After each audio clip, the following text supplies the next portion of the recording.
दोस्तों, जिंदगी में कई उतार चढ़ाव आते हैं, जैसे गरीबी, अमीरी। जिंदगी में कुछ भी पता नहीं चलता कि कौन सी परिस्थिति कब आ जाए। लेकिन जब इंसान की जिंदगी में गरीबी की परिस्थिति आती है, ऐसी परिस्थिति आ जाती है जहाँ पे वो अपने बीवी बच्चों को ना तो वो चीज़ ला के दे सकता है जो वो डिमांड करते हैं, या घर में जिस चीज़ की ज़रूरत है वो उस चीज़ की पूर्ति नहीं कर पाता है। वो अपने आप को कोसने लग जाता है कि भगवान, या तो मेरे को मार दो या मेरे को ये सब चीज़ें दे दो जिससे मैं मेरे घर वालों की इच्छा पूरी कर सकूं। और अमीरी के चक्कर में कई बार इंसान ऐसी काली शक्तियों के चक्कर में पड़ जाता है जहां से बाहर निकलना शायद आसान नहीं हो पाता। उसका बसा बसाया परिवार शायद सब कुछ मिट जाता है। जी हाँ दोस्तों, आज की स्टोरी में कुछ ऐसा ही हुआ है। आज की स्टोरी हमारे साथ गोपाल जी ने शेयर की है, जहाँ पे उन्हीं के गांव में रहने वाले एक विश्वास नाम के लड़के के साथ में ये सारी चीज़ें हुई हैं। ये सारी चीज़ें आज से 15 साल पहले उनके साथ में हुई थी। लेकिन स्टोरी में आगे बढ़ने से पहले मैं आपको बताना चाहूँगा, अगर आपके पास में कोई रियल इंसिडेंट या कोई मज़ेदार स्टोरी है तो वो आप हमारे साथ में शेयर कर सकते हैं। हमारी दी गई ईमेल आईडी pankaj32549@gmail.com पर मैं उसे नरेट करूँगा अपनी आवाज़ में और आप सभी लोगों के सामने लेके आऊँगा। तो चलिए बढ़ते हैं स्टोरी में आगे। ये सारा इंसिडेंट हमारे साथ गोपाल जी ने शेयर किया है, जिनकी उम्र करीबन 43 ईयर्स के समथिंग है। ये आज से 15 साल पहले उनके गांव में हुआ था, जहां पे उनका एक दोस्त था जिसका नाम विश्वास था। ये सारी चीज़ें विश्वास के साथ में हुई है। तो विश्वास के बारे में मैं बता दूं, विश्वास जब 14-15 साल की उम्र का था तो उसके माता पिता की डेथ हो गई थी। उसके माता पिता बहुत ही ज़्यादा गरीब थे, बहुत ही ज़्यादा गरीब फैमिली से ये बिलोंग करता है। और इनके पिताजी भी जब जिंदा थे तो मजदूरी का काम किया करते थे और उसी से अपना घर का गुजारा चलाया करते थे। बचपन में उनके माता पिता की डेथ होने के बाद में विश्वास बिल्कुल अकेला रह जाता है और उसके जो भी रिलेटिव हैं, जो भी चाचा मामा ताऊ जो भी हैं, उसकी कोई भी हेल्प नहीं करता है। वो बिल्कुल अकेला पड़ जाता है। धीरे धीरे वो थोड़ा सा बड़ा होता है, 2-3 साल निकलती है। जैसे वो 17-18 साल का होता है तो गरीबी के कारण वो पढ़ भी नहीं पाया था, उनके माता पिता उनको पढ़ा भी नहीं पाए थे। वो बिल्कुल अनपढ़ था। तो अनपढ़ होने की वजह से उसको कोई ऐसी जॉब वगैरह भी नहीं मिलती। तो फिर इनके गाँव में ही एक फैक्ट्री थी जहाँ पे मजदूरों की एक दिन ज़रूरत पड़ जाती है। तो विश्वास भी वहाँ पे पहुँच जाता है और उसको किस्मत से वहाँ पे मजदूर की जॉब मिल जाती है। यानी वहाँ पे मजदूरी उसको करनी थी और उसको दिन के 70 रुपये पर डे के हिसाब से उसको मिलने थे। तो वहाँ पे विश्वास नौकरी करने लग जाता है अपना, और कैसे न कैसे करके अपना गुजारा चलाने लग जाता है। वो वहाँ फैक्ट्री में ही अब 70 रुपये पर डे के हिसाब से काम कर रहा था। और फैक्ट्री के बाहर ही एक ढाबा बना हुआ था छोटा सा, जहाँ पे सभी मजदूर वगैरह खाना पीना खाया करते थे। तो विश्वास भी उसी ढाबे पे खाना खाने लग गया और वहीं पे फैक्ट्री में काम करने लग गया। ऐसा ही कुछ टाइम निकल ही रहा था कि एक दिन विश्वास उसी होटल में, उसी ढाबे में खाना खा रहा था। जैसे ही वो पैसे देने के लिए काउंटर पे पहुंचता है तो वो देखता है कि वहाँ पे आज जो उस होटल का मालिक है वो नहीं है, आज उसकी बेटी वहाँ पे बैठी है। तो वो उस लड़की को बोलता है कि सुनिए, आपके पापा जी कहाँ पे गए जो यहाँ पे डेली बैठते हैं। तो वो लड़की बताती कि पापा की तबीयत 1-2 दिन से ख़राब चल रही है, इसलिए अब मैं जितने दिन उनकी तबीयत सही नहीं हो जाती इतने दिन मैं ही यहाँ पे रहूँगी। तो ऐसे उनकी आपस में बात होती है और विश्वास फिर से अपनी फैक्ट्री में चला जाता है काम करने के लिए। धीरे धीरे ऐसे समय निकलता जा रहा था। डेली विश्वास उस ढाबे में खाना खाना जाता और उस लड़की से उसकी बातचीत होना अब थोड़ी सी ज़्यादा हो गई थी, ज़्यादा बढ़ गई थी। धीरे धीरे उनकी बातें कब प्यार में बदल गई पता ही नहीं चला। धीरे धीरे उनका प्यार इतना बढ़ गया कि आपस में दोनों ने डिसाइड किया कि अब हमें शादी कर लेनी चाहिए। तो विश्वास उस लड़की से बोलता है कि देखो, मेरे पीछे तो कोई भी नहीं है, ना तो मेरे कोई माता पिता है, तुम्हारे पीछे तुम्हारे माता पिता है, तुम उनसे बात कर लो, उनसे पूछ लो क्या वो शादी के लिए तैयार हैं, वो हाँ करते हैं। तो वो लड़की अपने पापा से बातें करती है, शादी के लिए विश्वास के बारे में बताती हैं। तो उसके पापा ने सोचा कि यार मेरी तबीयत तो ख़राब चल रही है, जीते जी मेरी लड़की के मैं हाथ पीले कर जाऊँ तो इससे बड़ी बात क्या होगी। तो उसके पापा भी उसको हाँ कर देते हैं। उसके बाद में विश्वास और उस लड़की की आपस में शादी हो जाती है। अब विश्वास की ज़िंदगी में कम से कम एक इंसान तो आ गया था जहाँ पे वो अकेला रहा करता था। माता पिता के बाद में उसके पास में कोई नहीं था। अब उसके घर में शायद एक लक्ष्मी आ गई थी। अब वो धीरे धीरे वो लड़की विश्वास की ज़िंदगी थोड़ी संवारने लग गई थी। लेकिन वो कहते हैं ना, अगर किस्मत में ही जो चीज़ें नहीं हैं वो आपको कभी नहीं मिलेंगी। अब गधे को चाहे कितना भी नहला धुला कर आप एक अच्छे से गार्डन में बैठा दो, अगर उसकी किस्मत में लिखा है कि उसे नालियों में जाके बैठना है तो वो वहीं पे बैठेगा। तो ऐसा ही विश्वास के साथ में भी था। धीरे धीरे समय निकलता है और विश्वास की जो वाइफ है वो प्रेग्नेंट हो जाती है। अब जो भी उसका डिलीवरी का समय था वो नज़दीक आता है। एक दिन विश्वास की पत्नी को पेनिंग स्टार्ट हो जाती है, दर्द स्टार्ट हो जाते हैं। तो विश्वास अपने ही गांव में जो दाई वगैरह पहले रहा करती थी, जो डिलीवरी करवाया करती थी, उनको बुला के लाता है और बताता है कि मेरी पत्नी के बच्चा होने वाला है, तो आप चलिए। तो दाई उनके घर पे आती हैं।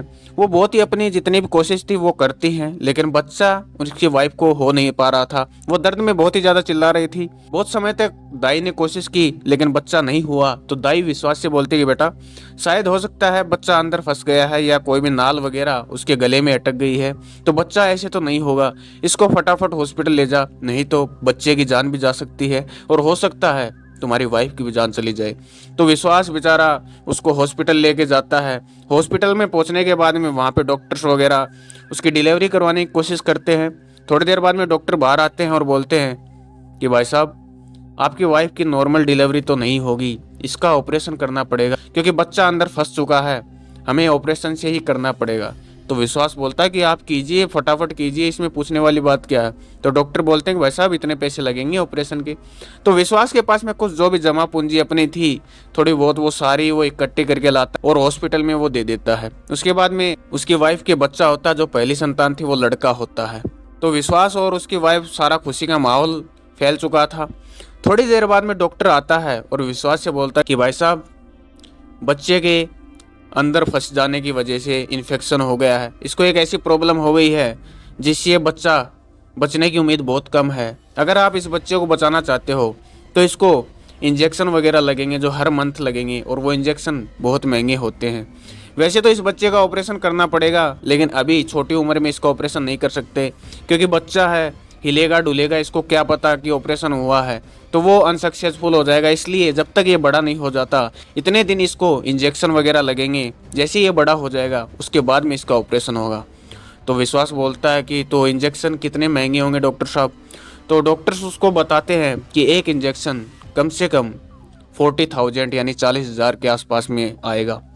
तो विश्वास ये देख के चौंक जाता है और वो अंदर ही अंदर सोचता है कि इतना पैसा मैं कहाँ पे लाऊंगा, मैं 70 रुपये पर डे कमाने वाला मजदूर, मैं इतने पैसे का कैसे एडजस्टमेंट करूँगा। तो डॉक्टर बोले कि बताओ क्या करना है, इंजेक्शन लगाना है या नहीं लगाना। तो विश्वास बोलता है कि आप लगाइए, मैं पैसों का इंतज़ाम करके लाता हूँ। तो विश्वास जाता है, उसको और तो कोई भी नज़र नहीं आता। वो अपने दोस्त गोपाल के पास में जाता है, उसको सारी चीज़ें बताते हैं। तो गोपाल बोलते हैं कि तू चिंता मत कर, 40,000 रुपये ले जा, तेरा बेटा मेरा बेटा ही है, घर की बात है, तेरे पास जब पैसे हो तो मेरे को लौटा देना। तो वहाँ से विश्वास उनसे 40,000 रुपये लेके आ जाता है और हॉस्पिटल में जमा करवा देता है। वहाँ से उसकी वाइफ को डिस्चार्ज कर दिया जाता है और ये घर पे आ जाते हैं। विश्वास खुश तो था कि उसको बच्चा हो गया, उसको लड़का हो गया है, लेकिन विश्वास को बहुत सी चिंताएं अब सताने लग गई थी कि बच्चे को हर महीने इंजेक्शन लगेंगे, मैं इतने पैसे कहाँ से लाऊंगा, मैं तो मेरा घर का गुजारा भी बहुत ही मुश्किलों से कर रहा हूँ। खैर विश्वास अपनी फैक्ट्री में जाता रहा, धीरे धीरे समय कटता रहा। जैसे ही पहला मंथ हुआ उसके बाद में उसको दोबारा से उस बच्चे को इंजेक्शन लगने थे, तो वो कहीं ना कहीं से पैसे उधार वगैरह करके धीरे धीरे उसको इंजेक्शन लगवाना शुरू करता है। उसको थोड़ा कर्जा बढ़ता जाता है, समय निकलता रहता है। अब बच्चा 2 साल का हो गया था।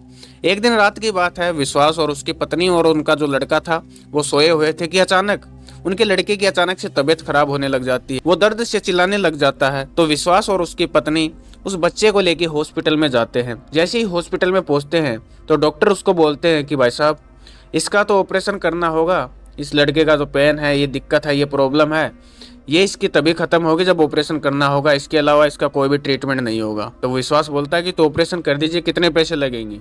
तो डॉक्टर्स बोलते हैं कि इस ऑपरेशन के लिए कम से कम 4 लाख रुपए आपको लाने पड़ेंगे। विश्वास ये सुन के बहुत ही ज़्यादा घबरा जाता है कि यार इतने पैसे मैं कहाँ से लाऊंगा, मैं तो मंथ के 30-40 हज़ार रुपये भी कहीं से एडजस्टमेंट करके इसको इंजेक्शन लगवा रहा था, अब ये 4 लाख रुपए मैं कहाँ से लेके आऊँगा। खैर विश्वास हॉस्पिटल से बाहर जाता है और जो भी उसके जितने भी जान पहचान वाले थे सभी से वो थोड़ा थोड़ा पैसा करता है, उधार मांगता है, थोड़े बहुत कुछ लोन्स वगैरह लेता है, जो पर्सनल लोन वगैरह कहाँ से, ऐसे करके वो 4 लाख रुपए कहीं ना कहीं से एडजस्टमेंट कर लेता है और हॉस्पिटल में आके वो जमा करवा देता है। उसके बच्चे का ऑपरेशन होता है, थोड़े दिन बाद में उसको घर पे वापस भेज दिया जाता है। ये सारे लोग घर पे आ जाते हैं।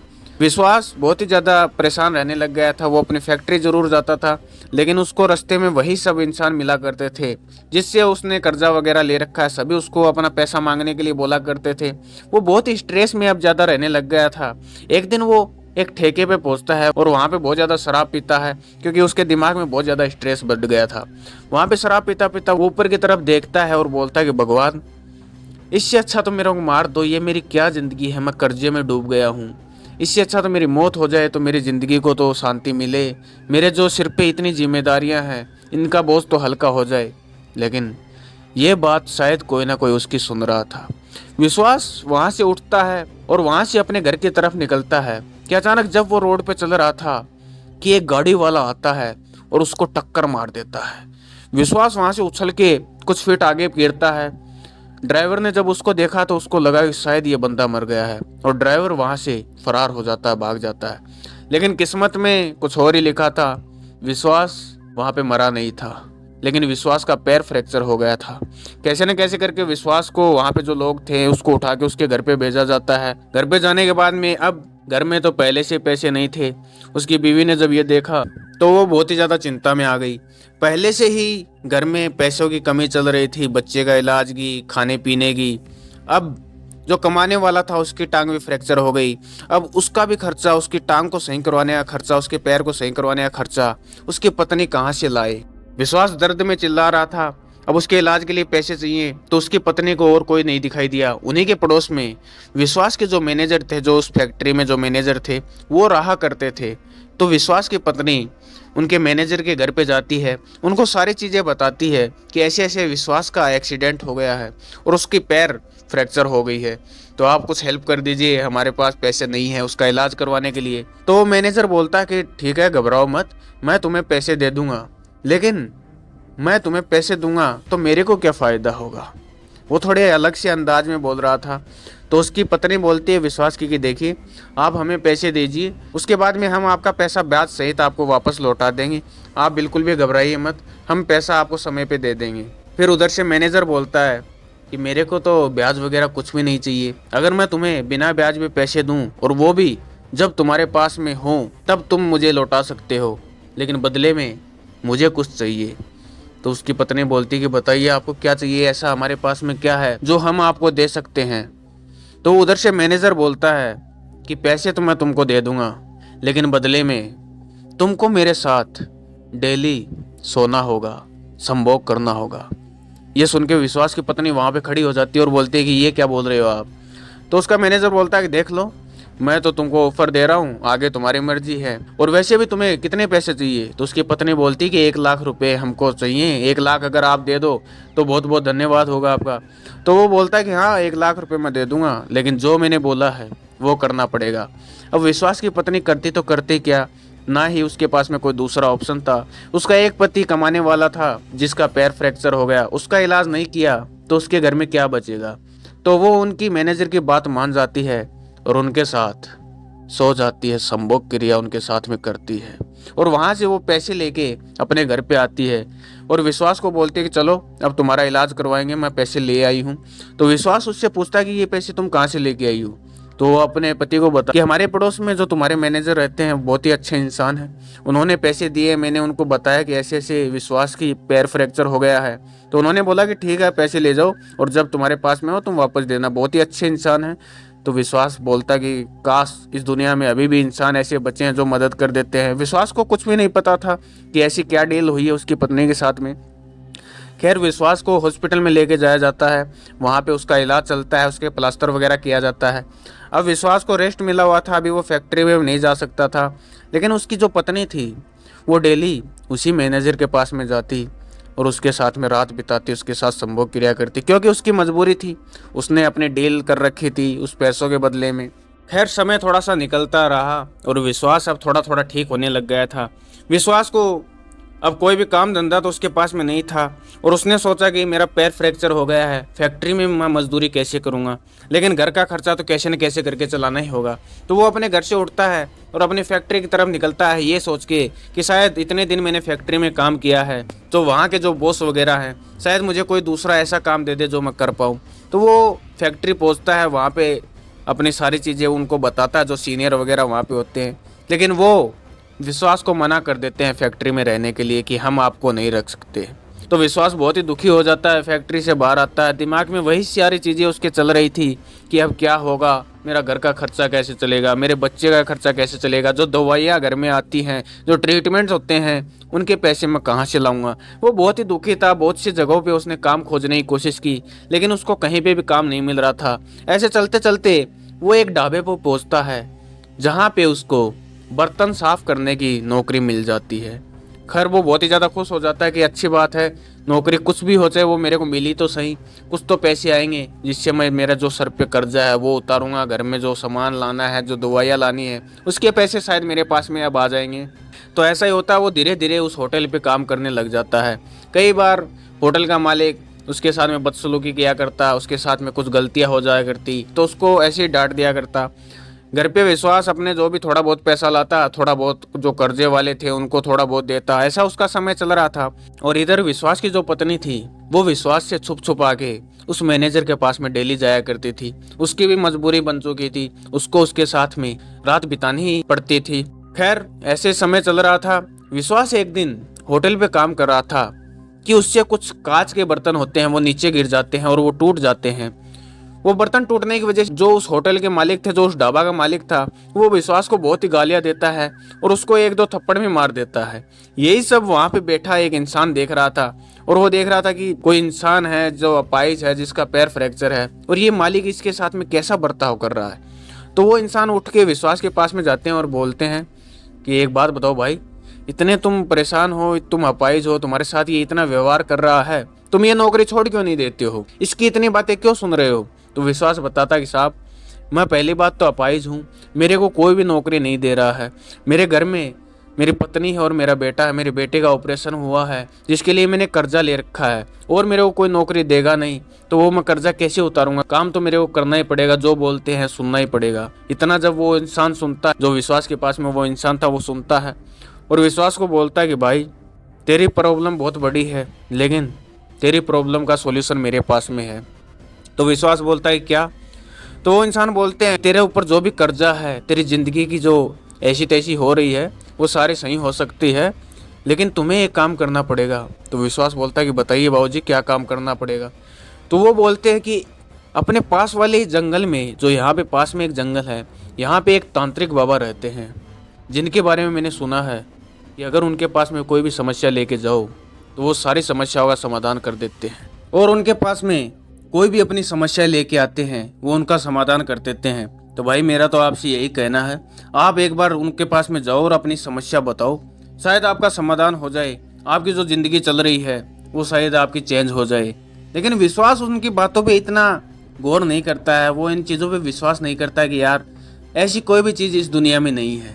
अगर ऐसी चीज़ें कोई होती, भगवान वगैरह कुछ होता, तो ऐसी मेरी ज़िंदगी शायद नहीं होती, हमें ऐसे थोड़ी करता, हमारे साथ में ऐसा थोड़ी करता। वो उनकी बातों पे ध्यान नहीं देता, इग्नोर कर देता है और अपना जो भी काम है वो उस होटल में, उस ढाबे में करता रहता है। ऐसे ही थोड़ा टाइम चल रहा था। वो धीरे धीरे करके जो भी उसके कर्जे वाले हैं उनको वो पैसे देना स्टार्ट कर देता है। अपनी पत्नी को बताता है कि थोड़ा थोड़ा करके मैं धीरे धीरे कर्जा उतार दूंगा।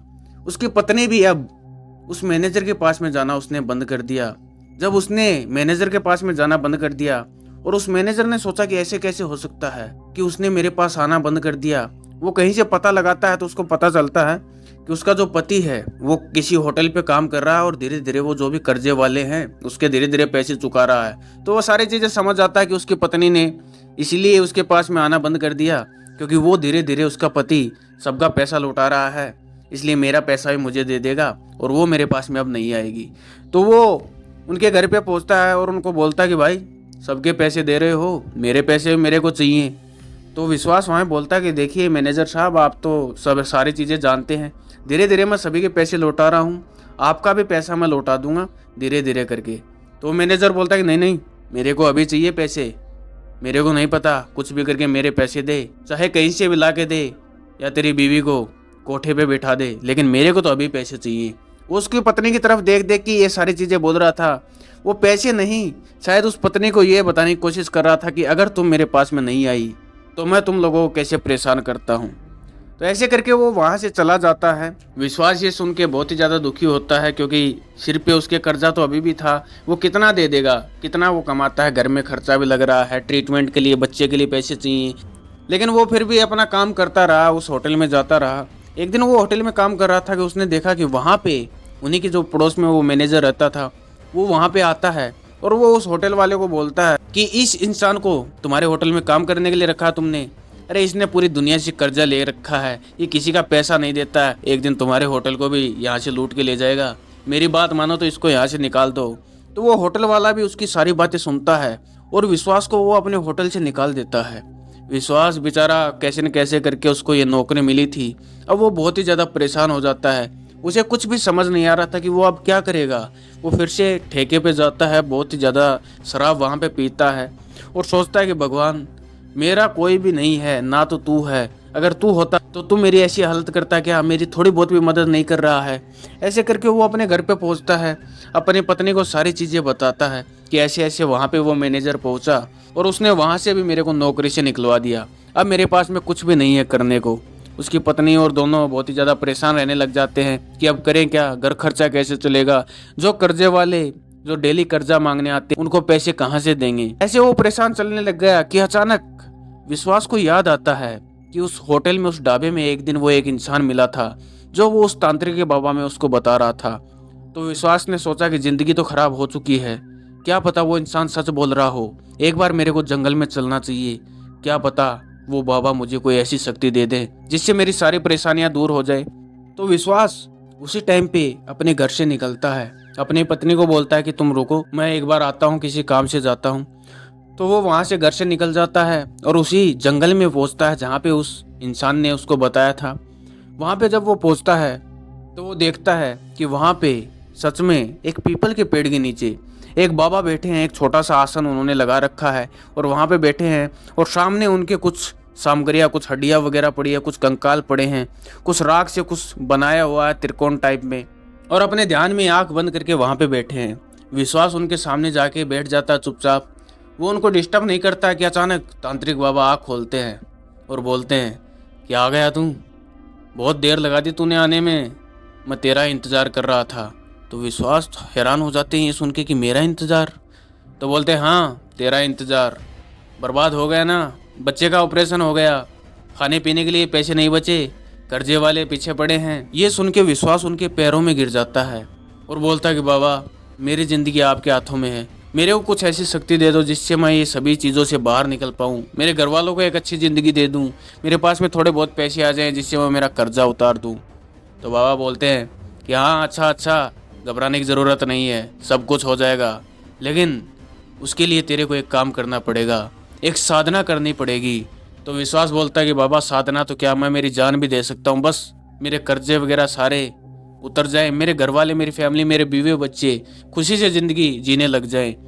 तो बाबा बोलते हैं कि जान वान देने की ज़रूरत नहीं है, मैं तेरे को कुछ मंत्र, कुछ प्रक्रिया बता रहा हूँ, ये प्रक्रिया तेरे को 30 दिन तक करनी पड़ेगी और ये प्रक्रिया तुम्हें कल से स्टार्ट करनी पड़ेगी क्योंकि कल अमावस्या का दिन है और अगले अमावस्या के दिन तक तुम्हें ये प्रक्रिया करनी है। और ये जो मंत्र मैं तुमको दे रहा हूँ इनको तुम्हें 1100 बार पढ़ना है डेली, और जब आखिरी दिन अमावस्या का होगा उस दिन जब तुम ये मंत्र पढ़ोगे तो तुम्हें सब कुछ मिल जाएगा। उसके बाद तुम मेरे को भूल जाना कि कोई बाबा से मैं मिला था, और याद रखना ये प्रक्रिया तुम्हें रात को करीबन 12 बजे के आसपास करनी है और ऐसी जगह पे करनी है जहाँ तुम्हें कोई भी डिस्टर्ब करने वाला ना हो। तो वहाँ से विश्वास बोलता है कि ठीक है बाबा मैं ऐसा ही करूँगा, और वहाँ से विश्वास अपने घर की तरफ आता है। जैसे ही वो घर में आता है तो वो देखता है कि उसकी बीवी की रोने की आवाज़ आ रही है। जैसे ही वो अपने घर में पहुँचता है तो वो बोलता है क्या हो गया, अब सब कुछ ठीक हो जाएगा, तुम रो क्यों रही हो, जितने भी अपना कर्जा है, पैसा है, सब कुछ सही हो जाएगा, सब कुछ उतर जाएगा। तो उसकी बीवी बोलती है कि उस पैसे का मैं क्या करूँगी। तो विश्वास बोलता है कि ऐसी क्या बोल रही है तू। तो विश्वास की पत्नी बोलती है कि हमारा बेटा। तो विश्वास बोलता है क्या बेटा, क्या हो गया बेटे को। तो विश्वास की पत्नी रोने लग जाती है। विश्वास तुरंत अंदर की तरफ दौड़ता तो देखता है उसके बेटे की मौत हो गई है, क्योंकि उसके ऑपरेशन के बाद में जो उसकी दवाइयाँ वगैरह थी वो टाइम से नहीं आ पा रही थी, उनके पास पैसे नहीं थे, उन वजह से उनके जो बेटे की मौत हो गई, मृत्यु हो गई। विश्वास बहुत ही ज़्यादा दुखी हो जाता है। उसके बाद में उन्होंने अपने बच्चे को दफनाया, क्योंकि छोटे बच्चे को दफनाते ही हैं, हिंदू धर्म में जलाते वगैरह नहीं है, तो उसको दफनाया। लेकिन विश्वास को पता था कि ऐसे ही ज़िंदगी चलती रही तो मेरी बीवी भी ऐसे ही मरेगी, बच्चा तो शायद फिर हो जाएगा, लेकिन मैं ऐसी ज़िंदगी अब नहीं जीऊँगा जो तांत्रिक बाबा ने बताया है। अब मैं वो काम करूँगा। दूसरे दिन अमावस का दिन था। जैसे ही रात का समय आया, विश्वास अपने घर से उठता है और चुपचाप अपने घर के पीछे की तरफ एक तालाब था, वहाँ पे जाता है। जैसा उन तांत्रिक बाबा ने बताया था, वहाँ पे वो अपना आसन लगाता है और उस मंत्र को वो 1100 बार जाप करता है। अब वो कंटिन्यू ऐसे ही करता, डेली रात को वहाँ पे जाता और वो उन मंत्रों का जाप किया करता। उसकी पत्नी भी उनसे बोला करती थी कि आप रात को जाते कहाँ पे हो? तो वो अपनी पत्नी को बोलता कि मेरे को एक नौकरी मिली है जहाँ पे मेरे को रात को काम करना पड़ता है, उस चक्कर में मैं जाता हूँ, तो टेंशन मत लिया कर। तो उसकी पत्नी भी मान जाती है। अब वो धीरे धीरे करते करते वो अमावस्या का दिन पास आ गया और जिस दिन अमावस्या की वो आखिरी रात थी, वो अपने मंत्र जाप कर रहा था। जैसे ही 1100 बार मंत्र पूरे हुए, उसके बाद में वो अपनी आंखें खोलता है, लेकिन उसको कुछ भी ऐसा महसूस नहीं हो रहा था, कुछ भी ऐसा उसको दिखाई नहीं दे रहा था। उसको ऐसा बिल्कुल नहीं लग रहा था कि कोई उसके पास में कोई शक्ति आ गई हो। तो उसने सोचा कि यार, बाबा ने भी पागल बना दिया, शायद मेरी किस्मत में कुछ भी नहीं लिखा है, मैं कुछ भी कर लूँ मेरे को कुछ नहीं मिलेगा, मेरी ज़िंदगी बर्बाद है, भगवान मेरे को मार दे इससे अच्छा। तो इतनी देर में पीछे से एक बहुत ही मधुर आवाज़ आती है कि विश्वास, क्या चाहिए तुम्हें, क्यों परेशान हो?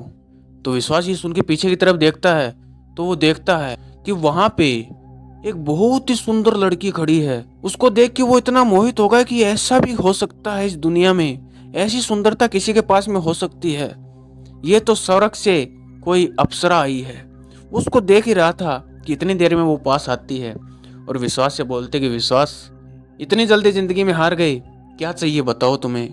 तो विश्वास उससे बोलता है कि ऐसे ऐसे मेरी दिक्कत चल रही है, मेरा बच्चा भी मर गया, मेरे ऊपर इतना कर्जा हो गया है कि मैं घर से बाहर भी नहीं निकल पा रहा हूँ, मेरे पास कोई जॉब भी नहीं है, मेरा पैर फ्रैक्चर हो गया, मैं जॉब भी नहीं कर सकता, कोई मजदूरी भी नहीं कर सकता। तो वो लड़की बोलती है कि घबराओ मत, आज के बाद में तुम्हारे अच्छे दिन शुरू हो गए हैं, तुम्हारी सारी प्रॉब्लम अब ख़त्म हो जाएंगी, मेरे पे विश्वास रखो, लेकिन उसके बदले में तुम्हें मेरे को भी कुछ देना पड़ेगा। तो विश्वास बोलता कि हाँ हाँ, मेरे से मांगो, आपको क्या चाहिए, मैं सब कुछ देने के लिए तैयार हूँ, बस जो भी चीज़ें मेरी प्रॉब्लम है इनको आप सॉल्व कर दो। तो वो लड़की बोलती कि तुम्हारी सारी प्रॉब्लम ठीक हो जाएंगी, बस बदले में तुम्हें मुझे वफादारी देनी होगी। तो विश्वास बोलता कि वफादारी, क्या वफादारी? तो वो लड़की बोलती है कि आज के बाद में तुम सिर्फ मेरे हो और मैं सिर्फ तुम्हारी। आज के बाद में तुम किसी भी लड़की या किसी भी औरत की तरफ देखोगे भी नहीं, और तो कुछ करने की सोचना ही मत। अगर तुमने ये वादा निभा दिया तो ज़िंदगी भर मैं तुम्हें किसी भी चीज़ की कमी नहीं आने दूंगी, लेकिन अगर तुमने गलती से भी ये वादा तोड़ दिया तो मैं उस औरत, उस लड़की को तो मारूंगी और तुमको भी साथ में मारूंगी, तुम ये चीज़ याद रखना। तो विश्वास बोलता है कि देखो, मेरी तो पत्नी भी है, मेरा परिवार है, मुझे तो उसके साथ में रहना पड़ेगा। तो लड़की बोलती है कि नहीं, आज से पहले तुम उसके पास में रह चुके हो, लेकिन आज के बाद में तुम्हें उससे दूर ही रहना पड़ेगा अगर तुम्हें सारी चीज़ें चाहिए। तो विश्वास मजबूर था, उसका जो कर्जा था उसके पास में कोई भी रास्ता नहीं था उसको उतारने के लिए। तो वो उसको बोलता है कि ठीक है, मैं तुम्हारे साथ वफादारी से रहूँगा। तो लड़की धीरे धीरे उसके करीब आती है और उसके साथ में संभोग क्रिया करना चालू करती है। संभोग क्रिया करने के बाद में वो बोलती कि अब तुम तुम्हारे घर पे जाओ, आज के बाद में तुम्हारी सारी परेशानी, सारी दिक्कतें, सभी का समाधान होना शुरू हो जाएगा। तो विश्वास बड़ा ही खुश होता है और वो अपने घर पे जाता है। घर पे जाने के बाद में वो आराम से चैन से सोने की कोशिश करता है, लेकिन खुशी के मारे आज उसको नींद भी नहीं आ रही थी। उसको बस दिमाग में वही चीज़ें चल रही थी, वो खूबसूरत लड़की, उसके साथ उसने संभोग क्रिया किया, वो उसी के आनंद में अभी तक भी खोया हुआ था। वो अपने पत्नी को भी भूल चुका था। पता नहीं उस पिशाचनी के पास आने के बाद में उसको कोई भी और दिख ही नहीं रहा था, सिर्फ वो उसकी सुंदरता दिख रही थी। बस वो ये सोच रहा था कि कब वो फिर से मेरे पास में आए और कब मैं उससे संभोग करूं। खैर, समय निकलता है, दूसरा दिन होता है। जैसे ही विश्वास रास्ते रास्ते से गांव की तरफ जा रहा था, तभी उनको एक आदमी मिलता है। वो विश्वास से बोलता है कि विश्वास, आजकल क्या कर रहे हो? तो विश्वास बताता है कि मैं तो कुछ भी नहीं कर रहा साहब, मेरे को तो कोई नौकरी भी नहीं है, मैं तो घर पे ही रहता हूँ। तो वो आदमी बोलता है कि विश्वास, मैंने एक होटल खोला है, तुम अगर फ्री हो तो तुम और तुम्हारी बीवी होटल में काम कर सकते हो, मैं तुम्हें 50% पैसे तुम्हें दे सकता हूँ, तुम्हें ही होटल को संभालना है, मैं तुम्हें खोल के दे दूंगा। विश्वास ये सुन के खुश हो जाता कि 50% पार्टनरशिप, मेरे को आधा हिस्सा दे रहे हैं। तो वो तभी रेडी हो जाता कि हाँ हाँ साहब, हम फ्री हैं, हम करने के लिए तैयार हैं। तो वो बोलते हैं कि तो कल से तुम दोनों, तुम और तुम्हारी बीवी होटल पे पहुंच जाना और वहाँ पे जो भी काम वगैरह है संभाल लेना, तो वहाँ से विश्वास बड़ा खुश हो जाता है। वो फटाफट घर पे आता है और सारी चीज़ें अपनी पत्नी को बताता है। ऐसे ऐसे मुझे एक आदमी मिला, उन्होंने होटल खोला है और हम दोनों को वहाँ पे काम करना है, आधा पैसा वो हमें देंगे। तो विश्वास की पत्नी भी रेडी हो जाती है। वो दोनों उस होटल में काम करने वहाँ पे लग गए। अब उनका जो कर्जा था वो धीरे धीरे उतरने लग जाता है। विश्वास बहुत ही ज़्यादा खुश था क्योंकि धीरे धीरे कर्जा उतर रहा था, लेकिन अभी भी उन्होंने एक इंसान का कर्जा नहीं दिया, वो था उनका मैनेजर। जब उस मैनेजर को ये बात पता चली कि विश्वास और उसकी पत्नी एक होटल में काम करने लग गए हैं और सभी का कर्जा उन्होंने उतार दिया है और मेरा कर्जा उन्होंने नहीं दिया है, तो वो 2-4 आदमी इकट्ठे करता है और हाथ में कुछ हथियार वगैरह, कुछ लकड़ियाँ वगैरह, डंडे वगैरह निकलता है कि आज उससे पैसे लेके मानेंगे, नहीं तो आज उसको मारेंगे जान से। तो विश्वास शाम को अपने घर पे आता है, उसकी पत्नी आ जाती है कि अचानक बाहर से जब वो मैनेजर और 2-4 आदमी आ रहे थे कि अचानक एक पता नहीं कहाँ से एक सांड आता है और वो सांड सीधा उस मैनेजर को अपने सींग में उलझाता है और उसको इतनी दूर फेंकता है कि वहीं के वहीं पे उस मैनेजर की मृत्यु हो जाती है। जब बाहर बहुत सारे आदमियों की आवाज़ आ रही थी तो विश्वास बाहर निकलता है कि देखता है क्या हो गया। तो वह देखता है कि उसका मैनेजर साहब बाहर पड़ा है नीचे ज़मीन पे, उसके चारों तरफ लोग इकट्ठा हो रहे हैं। उसको कुछ भी समझ में नहीं आ रहा था कि क्या हो रहा है। फिर अचानक से उसके बालों के पीछे की साइड में एक ठंडी सी हवा का झोंका लगा। जैसे उसने पीछे देखा कि ये क्या हुआ, तो पीछे वहाँ पे वही पिशाचनी खड़ी थी एक पेड़ के नीचे। उसने उसको देखा तो विश्वास समझ गया कि इस मैनेजर का काम इस पिशाचनी ने कर दिया है, आज मैं कर्जे से मुक्त हो गया हूँ। विश्वास बहुत ही ज्यादा खुश था कि अब मेरे को किसी से डरने की जरूरत नहीं है। जब तक मेरे पास में ये शक्ति, ये पिशाचनी है, दुनिया मेरा बाल भी बांका नहीं कर सकती है। वो बहुत ही ज्यादा खुश था। उसी टाइम पे वो ठेके पे पहुंचता है, शराब लेता है और पीता है। बढ़िया से शराब पी के बहुत ही ज्यादा खुश था, शराब पी रहा था और वहां से अपने घर पे आता है।